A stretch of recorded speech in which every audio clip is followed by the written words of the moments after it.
அமைச்சர் பிமல் ரத்நாயக்க தெரிவித்த கருத்தை ராஜபக்சர்கள் உட்பட பல முக்கியஸ்தர்களின் வழக்குகள் இம்மாதம் முதல் விசாரணை சிறை செல்ல உள்ளோரின் பட்டியலை குறிப்பிட்டு அமைச்சர் பிமல் அறிவிப்பு என்பதாகவே இந்த தகவல் தரப்படுகிறது. வவுனியாவில் நேற்று முன்தினம் நடைபெற்ற மேதின கூட்டத்தில் கலந்து கொண்டு உரையாற்றும் போதுதான் அவர் இந்த கருத்தினை வெளிப்படுத்தி இருக்கிறார். அவர் கூறுகிறார், உயிர்த்த ஞாயிறு கொண்டு தாக்குதல் விவகாரத்தில் ராஜபக்சர்கள் பாலூட்டி வளர்த்த சுரேசலை கைது செய்யப்படுவார்கள் என்று எவரும் கருதவில்லை. ஊழல்வாதிகள் இந்த ஆண்டு சட்டத்தால் தண்டிக்கப்படுவார்கள். விமல் வீரவன்ச, நாமல் ராஜபக்ஷ, சசிந்த ராஜபக்ஷ, கேலி ரம்புக்கொல்ல, மேவின் சில்வா, பிரியங்கர ஜெயரத்ன, மஹிந்த ராஜபக்ஷ மற்றும் அவரது மகன்மார் ரவி கருணாநாயக் ஆகியோரின் வழக்குகள் இந்த மாதம் முதல் முறையான முறையில் விசாரிக்கப்படும். இதுதான் தமது முடிவு என்பதை அவர்கள் நன்கு அறிவார்கள். நாட்டை வங்குரோத் நிலைக்கு தள்ளிய மோசடியாளர்களுக்கு சட்டத்தினூடாக தண்டனையை பெற்றுக் கொடுக்கும் வரை எமது போராட்டம் தொடரும் என போக்குவரத்து மற்றும் நெடுஞ்சாலைகள் அபிவிருத்தி அமைச்சர் பிமல் ரத்நாயக்க இவ்வாறு தெரிவித்திருக்கிறார். 2022ஆம் ஆண்டு ஆட்சியில் இருந்த பிரதான அரசியல் கட்சி மேதின கூட்டத்தை நடத்தாமல் பிரியாணி வழங்குகிறது.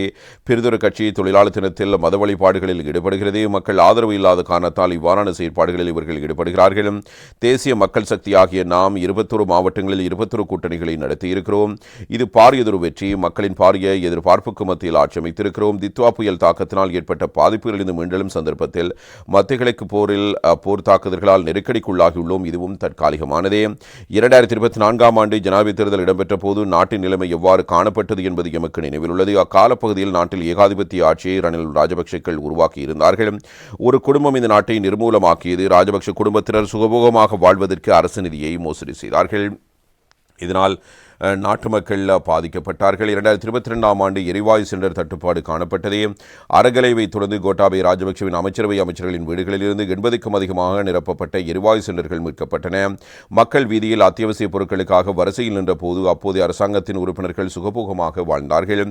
நாடு வங்குரோத்து நிலையில் இருந்த சந்தர்ப்பத்தில் அப்போதைய ஜனாதிபதி ரணில் விக்ரமசிங்கே எண்ணம் போல் வெளிநாடுகளுக்கு சென்றார்.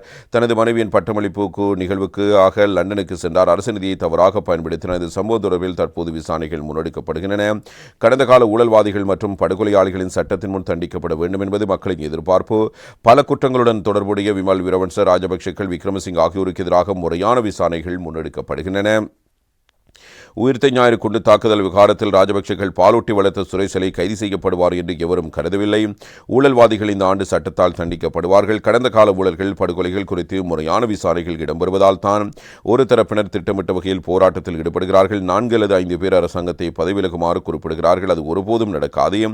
விமல் வீரவன்ச, நாமல் ராஜபக்ஷ, சசிந்த ராஜபக்ஷ, கேலி ரம்புக்கொல்ல, மேவின் சில்வா, பிரியங்கர ஜெயரத்ன, மஹிந்த ராஜபக்ஷ மற்றும் அவரது மகன்மார் ரவி கருணாநாயக் ஆகியோரின் வழக்குகள் இந்த மாதம் முதல் முறையான முறையில் விசாரிக்கப்படும். இதுதான் தமது முடிவு என்பதை அவர்கள் நன்கு அறிவார்கள். நாட்டை வங்குரோத் நிலைக்கு தள்ளிய மோசடியாளர்களுக்கு சட்டத்தினூடாக தண்டனை பெற்றுக் கொடுக்கும் வரையும் எமது போராட்டம் தொடரும் என்பதுவே அமைச்சர் பிமல் ரத்நாயக்க முன்வைத்து பேசியிருக்கிற பிரதானமான கருத்தாக அமைந்திருக்கிறது.